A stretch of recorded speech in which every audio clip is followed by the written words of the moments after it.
Welcome to HFMA's 2025 annual conference in Denver. I'm here with some business partners from Infinx, and we're excited to have a conversation today. Gentlemen, would you maybe introduce what your company does? So at Infinx, I think our focus has been revenue cycle, but the way we have kind of approached revenue cycle is we have kind of always seen it as a seamless orchestration of technology and services and domain expertise. So one of the things we focus on is platform-driven, platform-led revenue cycle that essentially helps providers maximize reimbursement and focus on outcomes without having to worry about the administrative burden of dealing with payers. Great, thank you for that. Thank you for that explanation. I think it helps to understand what your company does and how you're approaching the industry. As you think about advising health systems on revenue integrity, where do you start assessing opportunities for improvement? One thing we do is try to look holistically. So across the whole board, really digging into the data, but really not trying to focus just on one primary area, try to get the whole picture of where the health system is standing at, because that gives us kind of a better idea of where to look. Where are the trouble spots? Where, I'd say, is the biggest opportunity for improvement? A lot of that, it depends facility to facility, organization to organization. But really making sure you have the big picture first, and then really drilling down into the data so that when you do look, you can focus your efforts. Then we go in after that, and we start to look at department by department. Who has already gone through any type of optimization projects? Who is maybe starting new projects or implementing new policies and procedures where there might be gaps, and we start to focus on those areas. So it seems like there's a lot of opportunities out there, and as you try to narrow that down, what are some of the most common revenue integrity risks or gaps that you encounter, and how do you help clients address them? Yeah, so I'd say coding and compliance is always a big one. That's just from the sheer volume and the complexity of it. Coding compliance is always one of the largest areas of opportunity, but documentation, process, policy, workflow, I'd say at the end of the day, if we use charge capture, for example, it's a people problem. So a lot of it is just, sometimes you don't know what you don't know. So when we go in and we help customers or help organizations optimize their processes when it comes to, say, revenue integrity or charge capture, look at, are things being documented properly? Are you, one, capturing all the charges so you're not delivering free care? And are there things that you could be charging for that you're not?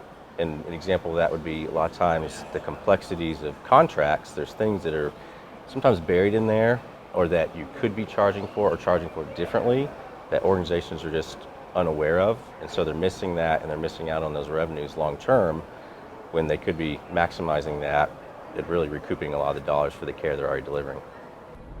Well, that makes a lot of sense. You think about people, process, and then technology, of course, marrying the three of those. So from a technology standpoint, how do AI agents help take care of those revenue integrity gaps, close those gaps? What should teams be thinking about when implementing AI into their revenue cycle operations? Yeah, I think AI is kind of an interesting new frontier. And AI agents are actually kind of the newest of the thinking in the space. What's really interesting about the word agent stands for agency, right? With the ability to do things. So for the longest period, we've always talked about automation as this thing that can actually perform some task if you tell it to perform a task. What's really interesting about AI agents is the fact that they can actually analyze and reason and action at the same time.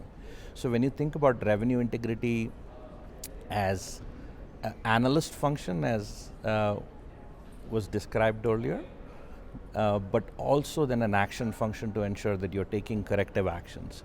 So whether that is analyzing the claim and understanding what could be actually proactively challenges that could cause denials, or post-claim, how do you look at the claim to understand what areas could be done upfront, and then taking action upfront from an edit perspective before it actually gets a denial is essentially an area I think AI agents are going to be really good at. I think we are in very early stages of exploring the potential and maximizing it. Now, in terms of applying them, I think there are three things that come to mind that are important.